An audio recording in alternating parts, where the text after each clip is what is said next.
Graveyard Nightmare. My heart pounded like a drum as I led my team of paranormal investigators deeper into the ancient graveyard.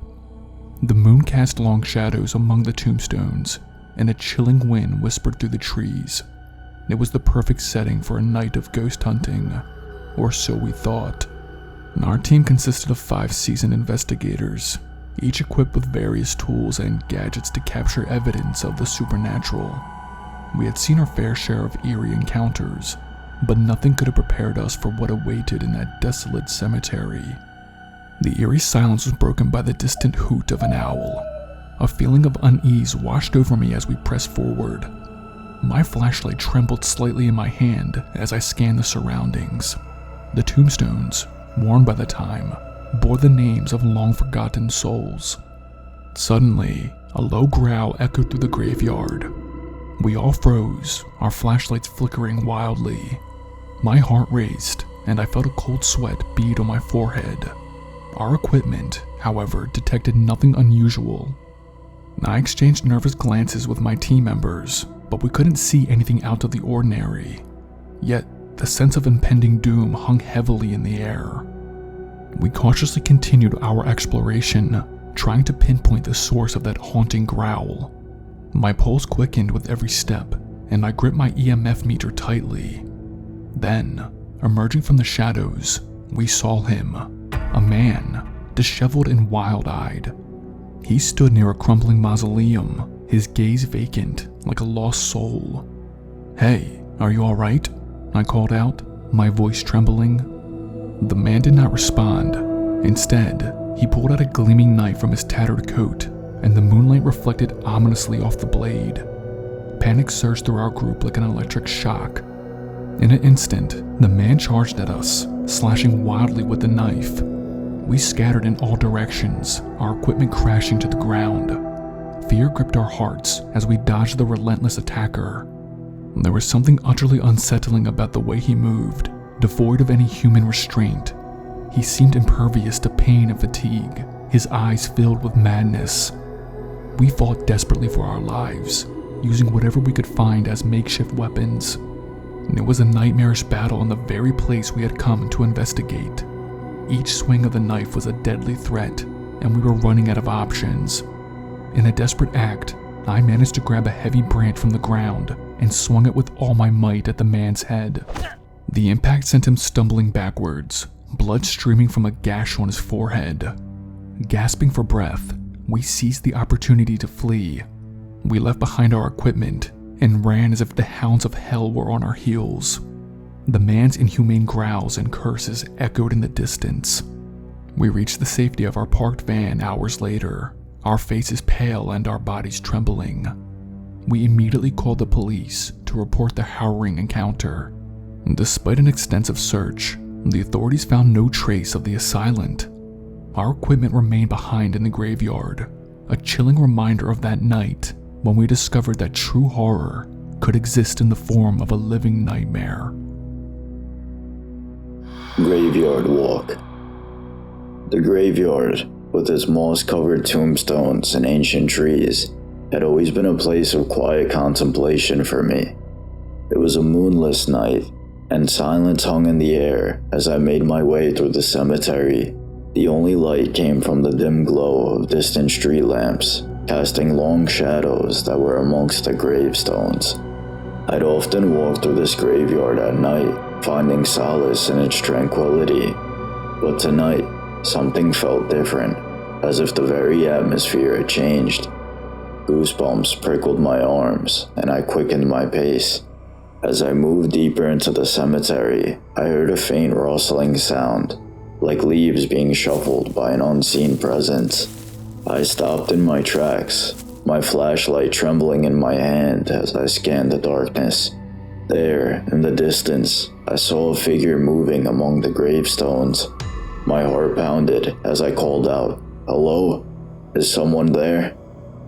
There was no response, only the continued rustling sound, growing louder and closer. Panic surged through me, and I began to backtrack towards the exit. But before I could escape, the figure emerged from the shadows. A man, his clothes tattered and filthy, his face hidden in the darkness. He was stumbling toward me, his movements erratic and unsettling. I took a step back, my fear intensifying as I realized he was muttering something, a strange string of words that made no sense. He was disheveled, his eyes vacant and wild, and there was a distinct odor of decay in the air. In my desperation to escape, I tripped and fell to the ground, straight out of a horror movie. The man was now dangerously close, his unintelligible mutterings growing louder. I fumbled for my flashlight, shining it on his face, revealing hollowed eyes that seemed to pierce into my soul. "Stay away," I shouted, scrambling to my feet and running as fast as I could towards the exit. The man's deranged laughter echoed behind me. I didn't stop until I reached the safety of my home, my heart still racing and my mind filled with terror. What had I encountered in that graveyard? Who was that man, and why was he after me? That night, cemeteries were no longer peaceful anymore, and I never wanted to walk through one again. Cemetery Explorers. One evening, driven by curiosity, I decided to explore the cemetery. The air was cool, and a gentle breeze rustled the leaves on the surrounding trees. Armed with my flashlight and a notebook, I ventured past the iron gate and into the silent world of the dead. The gravestones bore the names of people long gone, their birth and death dates etched into the weathered stone. It was a humbling experience to walk among the resting places of those who had lived in a different era. As I moved deeper into the cemetery, I noticed an unusual gravestone, unlike the others. It was larger, more ornate, and it stood out like a beacon in the fading light. I approached it, my flashlight illuminating the details carved into the stone. The inscription was clear: Eleanor Davis, 1890 to 1913, beloved daughter and sister. There was a sense of tragedy in those few words, and I couldn't help but wonder about Eleanor's story. How did she die at such a young age, and why was her gravestone so distinct? As I continued my exploration, I heard a soft, muffled sound in the distance. It was a faint, rhythmic tapping, like the sound of someone gently rapping on a door. I followed the sound to its source, and the tapping led me to a small, moss-covered mausoleum nestled among the trees. The door was slightly ajar, and the tapping seemed to be coming from inside. My heart raced as I pushed the door open, and my flashlight revealed a chilling sight. Inside the mausoleum, a young man in tattered clothes was huddled in a corner. He was pale, his eyes wide with fear, and his fingers were bloody from incessantly tapping on the stone. He looked up at me, his gaze filled with desperation. I asked him if he was okay, but his words were incoherent. A jumble of fear and confusion. It was clear he'd been trapped in the mausoleum for some time, with no way to escape. I quickly called for help, and within minutes, the authorities arrived to free him. As they led the young man away, he looked one final time back at me. It was then that he realized he'd been trapped among the dead.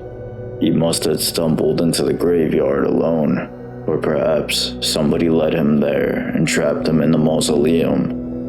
Whatever had happened to him, I'm just lucky that I found him early enough before something worse happened. He tapped on that door until his fingers bled, and then he waited and waited in painful agony for someone to appear and save him from true terror. I don't know why he was there, and to be quite honest, I don't think I ever will. But what I do know is that I'll never enter a graveyard alone again.